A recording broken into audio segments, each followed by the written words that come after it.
پورا خطہ پوری دنیا اس کی بینیفیشری ہے، کیونکہ یہاں سے انرجی جو جا رہی ہے اس کے اب دیکھیں یورپ میں انرجی کرائسس شروع ہو گیا، اب یہ آگے سردی آنی ہے، آپ دیکھیں پریشر بڑھ رہا ہے پولیٹیکل، اور یورپ کبھی بھی جنگ میں نہیں آئے گا کیونکہ یوکرین اور رشیا وار بھی انٹینسیفائی ہو رہی ہے. جی اچھا ڈاکٹر صاحب، آپ جو بات کہہ رہے ہیں نا، میں ڈاکٹر سعید سے بھی یہی بات ڈسکس کرنا چاہوں گی. ڈاکٹر سعید صاحب، ابھی جس طرح سے ہم ٹرمپ کے کچھ بیانات کو بھی کوٹ کر رہے ہیں، اس وقت امریکہ کی صورتحال بھی دیکھ رہے ہیں اور آنے والے وقت کو بھی دیکھ رہے ہیں کہ کتنے چیلنجز فیس کر سکتا ہے امریکہ. سر، ایک چیز ٹرمپ کے بیانات کو جب ہم دیکھتے ہیں، ایک جانب وہ کہہ رہے ہیں تباہ کن کارروائی سے پہلے موقع دینا چاہتا ہوں، میری ترجیح ہے کہ ڈیل ہو جائے، اگر ایران نے معاہدہ نہ کیا تو پھر کارروائی کریں گے. آخر امریکن صدر کے دماغ میں ایسی کیا چیز ہے جسے وہ ڈیل، مذاکرات اور معاہدے کا نام دے رہے ہیں؟ میرے خیال میں کافی حد تک ٹرمپ صاحب پھنس چکے ہیں اس پورے گیم میں. یعنی امریکن انٹریسٹ کے حوالے سے، ٹرمپ کے انٹریسٹ کے حوالے سے تو دیکھا جائے تو اس میں نرا ان کو نقصان ہوا ہے، اور جو سچویشن اس وقت ہے اس سے نکلنا ان کے لیے بہت مشکل ہو رہا ہے. اور جس طرح سے بتایا ڈاکٹر صاحب نے بھی کہ جو حالات ہیں اندر کے ان کے، وہ بھی بہت خراب ہیں، اور جو انٹرنل اپوزیشن ہے وہ اپنی جگہ پہ ہے، جس طرح سے آپ نے بھی حوالہ دیا. تو اس طرح سے جو ہے وہ ہم دیکھتے ہیں کہ ٹرمپ کافی مشکل صورتحال میں ہے. انہوں نے ابھی ایک اور بھی آپ نے دیکھا کہ بیان دیا ہوگا کہ یہ وار کبھی آف ہو جاتی ہے، کبھی آن ہو جاتی ہے، اور جیسے بٹن جو ہے وہ ٹرمپ نے اپنے پاس رکھا ہوا ہے، اور وہ اسٹیٹمنٹ دیتے ہیں تو وار آن ہو جاتی ہے، اور پھر اسٹیٹمنٹ اس کے الٹی دیتے ہیں تو پھر وہ آف ہو جاتی ہے. اور اس میں ایک اور بات بھی بڑی مزیدار انہوں نے کی کہ اس میں جو آئل انڈسٹری ہے اس نے بہت کچھ کما لیا ہے. تو آئل انڈسٹری کو کموایا کس نے ہے؟ وہ تو ٹرمپ نے کموایا نا. ان کو قیمتوں کو کبھی اوپر کر کے کبھی نیچے کر کے، ان کی دل کرتی ہے تو آئل کی قیمتیں بڑھ جاتی ہیں. ابھی یہ آیا ہے کہ کتنا بڑا نقصان جو ہے وہ اس وقت آئل انڈسٹری کو ہوا ہے، لوگوں کو کتنا، لیکن آئل بیچنے والوں کو کتنا فائدہ ہوا ہے یہ بھی تو دیکھیں نا. کہ جو شیل ہے اس کے جو ہے کدھر چلے گئے، آرامکو کو کتنا فائدہ ہوا ہے، شیل کو فائدہ ہوا ہے. جو بھی آئل کے جو بڑے جو یعنی ڈیلر ہیں وہ تو سب مزے میں ہیں. عوام سارے ریجنز کی، دنیا کی جو ہے وہ تباہ ہے. اور یہ سارا ٹرمپ صاحب جو ہے وہ کرتے ہیں، بیان دیتے ہیں. اور اس میں تھوڑا سا یہ بھی یعنی اس کو کنسپریسی تھیوری اگر سمجھیں تو یہ بھی ہو سکتا ہے کہ آئل کے یہ جو ڈیلرز ہیں ان کا کوئی ٹرمپ کے ساتھ لگتا ہے کوئی ایگریمنٹ ہے کہ ٹرمپ ان کے لیے کبھی آئل کو اوپر کرتے ہیں کبھی نیچے کرتے ہیں، اور پھر ان کے مزے ہوتے ہیں. اور اب وہ شکایت بھی کر رہے ہیں کہ انہوں نے بہت کما لیا. صحیح. ڈاکٹر رضوان صاحب، سر آپ ایگری کر رہے ہیں اس بات سے؟ ہی آئل کے جو ڈیلرز کی بات کریں کہ ٹرمپ صاحب سے ان کا کوئی خاص کوئی ایگریمنٹ چل رہا ہے، کوئی خاص مفاد چل رہا ہے؟ ڈاکٹر صاحب نے بڑی لاجیکل بات کی ہے. یہ پوری دنیا جانتی ہے کہ ڈونلڈ ٹرمپ جو ہے نا، وہ ہی is a transactional president. Transactional in a way. He is making a lot of money. His family is getting a lot of money. His cronies are making a lot of money out of this war.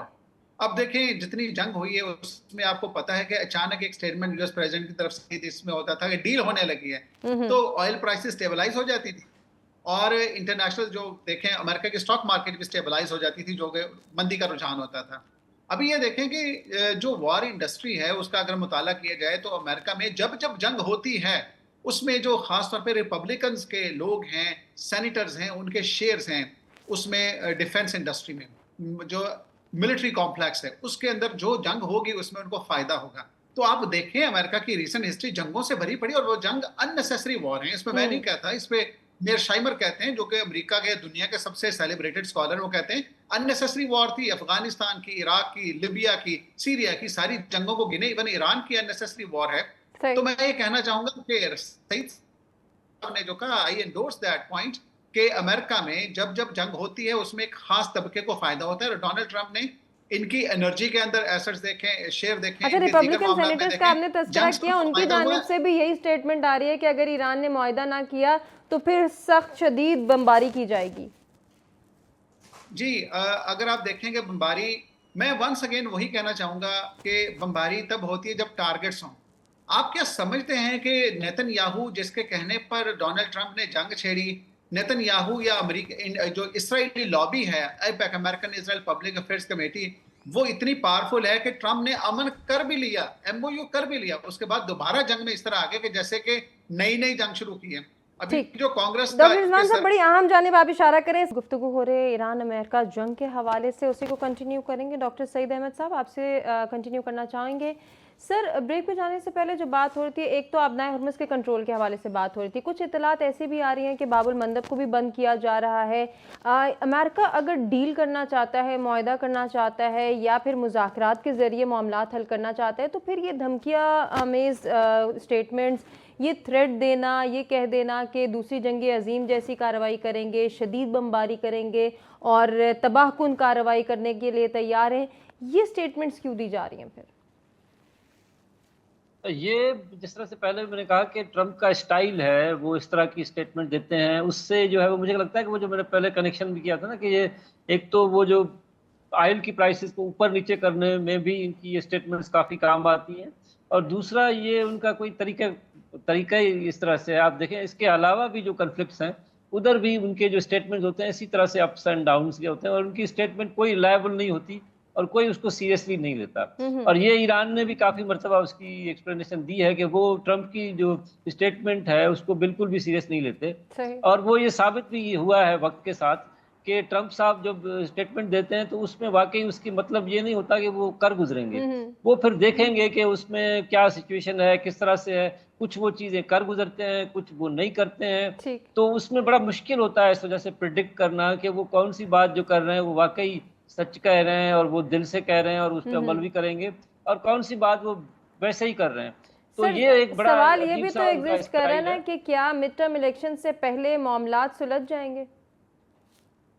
یہ بالکل صحیح بات ہے کہ وہ اس وقت چاہتے ہیں کہ جو ہے وہ دوبارہ سے یعنی نیگوشیشن ٹیبل پہ آ جائیں اور یہ لگنا شروع ہو جائے کہ سچویشن بہتر ہو رہی ہے، حالات بہتر ہو رہے ہیں اور ٹرمپ صاحب جو ہے اس کو کنٹرول کرنے میں کامیاب ہیں. تو وہ ایک طرح سے اپنا ایک نیریٹو بنائیں گے، لازم بات ہے، اور اس میں وہ ان کو ہیلپ کرے گی اگر یہ جو ہے وہ سچویشن اس طرح سے ہوتی ہے.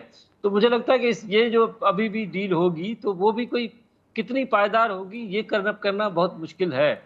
اور دوبارہ سے یہ اسٹیٹمنٹس آنا اور یہ ساری سلسلہ، اور اس کے دوران بھی آپ یہ دیکھیں گے کہ یہ چلتا رہے گا، اسٹیٹمنٹ بھی چلتے رہیں گے. اسرائیل کی جو ہے وہ یعنی لیبنان پہ بمباریاں اور مسئلے مسائل اور وہ جو ایگریمنٹس کبھی ہو رہے ہیں نہیں ہو رہے ہیں، یہ سارا ڈرامہ جو چل رہا ہے یہ اسی طرح سے چلے گا، اور یہ تھوڑا سا اس میں تھوڑا سا سکون آئے گا، لیکن یہ مسئلہ اسی طرح سے چلتا رہے گا. یہ کوئی جلدی ریزالو ہوتا ہوا نہیں لگ رہا. صحیح. ڈاکٹر رضوان صاحب، سر آپ کو بھی ایسے ہی لگ رہا ہے کہ یہ معاملات جوں کے توں رہیں گے اور کبھی ہلکی پھلکی چھیڑ چھاڑ ہوگی، کبھی حالات لگے گا کہ نارمل ہو رہے ہیں، لیکن اگر یہ تمام تر چیزیں اسکرپٹڈ ہیں تو پھر اس کا آؤٹ کم یا رزلٹ کیا ہوگا ہمارے سامنے؟ دیکھیں، میں تو یہ دیکھتا ہوں کہ اگر آپ امریکہ اور اسرائیل کی وار اسٹریٹجی کے اوپر تھوڑا غور کریں تو ایک چیز تو واضح نظر آتی ہے کہ امریکہ اور اسرائیل نے سب سے پہلے تو ایران کے جو نیوکلیر کے سائنٹسٹ تھے ان کو مارا، اس کے بعد انہوں نے ان کی لیڈرشپ کو ختم کیا، اس کے بعد انہوں نے جو ان کی یہ ساری کی ساری پراکسیز ہیں ان کو ختم کرنے کے لیے کیا. پہلے انہوں نے پراکسیز جن کی تھی قاسم سلیمانی اس کے ماسٹر مائنڈ تھے ان کو ختم کیا. ان کی وار اسٹریٹجی میں یہ تھا کہ ان کی پراکسیز ختم کریں گے تو ان کو ہم آسانی سے ختم وہ تو ان کا دعویٰ تھا نا کہ ہم رجیم چینج لائیں گے، وہ تو لا ہی نہیں سکے. جی ہاں، وہ اوور کانفیڈنٹ تھے اس چیز پہ، لیکن ہوا ایسا نہیں ہے. اب یوں ہے، مجھے یوں نظر آ رہا ہے کہ اب فار دا ٹائم بینگ بالکل یہ امریکہ کی بھی ڈیمانڈ ہے اور ایران کی بھی ہے، دونوں ایگزاسٹ ہو چکے ہیں. اسے وہ وار فیٹیگ کہتے ہیں. وہ دونوں ایگزاسٹ ہو گئے، دونوں چاہتے ہیں امن آ جائے، امن آئے، لیکن امن آنا نہیں ہے. بالکل آئی ایگری ود دس. اب اسرائیل کے لیے ایگزسٹینشیل تھریٹ ہے ایران کو کسی نہ کسی طرح سے ختم کرنا. اگر آپ پرانی جنگیں پڑھیں تو سب سے پہلے ایجپٹ تھا. انور سادات سے پہلے جو جمال عبد الناصر تھے انہوں نے اس ایجپٹ کے 200-300 جہاز کھڑے تباہ کر دیے تھے کہ ان کی تھریٹ ہے. آپ دیکھیں جو جارڈن ہے یا سارے کے سارے ان کے ساتھ پھر انہوں نے ان کو اس طرح سے کر دیا کہ تھریٹ نہ رہ کے. سیریا بھی ایسے ہی کیا، سیریا میں رجیم چینج ہو گیا. تو ان کی وار اسٹریٹجی یہی ہے کہ انہوں نے ایران کو کسی نہ کسی طرح سے یا تو رجیم چینج کرنا ہے یا پھر ایران کو اس قابل نہیں چھوڑنا کہ ایران کل اسرائیل کو چیلنج کر سکے. اس میں خیر امریکہ نے ایک سیاسی رستہ بھی نکالا ہے ابراہم اکارڈز کی صورت میں. وہ آپ کو نظر آ رہا ہوگا کہ اسی طرح سے کوشش کر رہا ہے کہ مڈل ایسٹ میں سرٹن کنٹریز اس کو مان لیں اور باقی بھی اس کو مان لیں اور اسرائیل کی وہ ایکسیپٹنس ہو گئے. ایک چیز میں کمنٹ کرنا چاہوں گا اس پہ، ضرور. چاہے وہ نیتن یاہو رہیں، چاہے وہ بین غویر آ جائیں یا چاہے ان کے بعد نفتالی بینٹ آ جائیں، یہ اسرائیل کی پالیسی کانسٹنٹ ہے، وہ ایران پہ ٹھیک ہو گیا. اپنے دونوں مہمان گرامی کا ہم شکریہ ادا کرنا چاہیں گے جنہوں نے اپنے قیمتی وقت اور قیمتی تجزیے سے آگاہ کیا. ناظرین آپ سے اجازت لیں گے، اللہ نے کے بعد.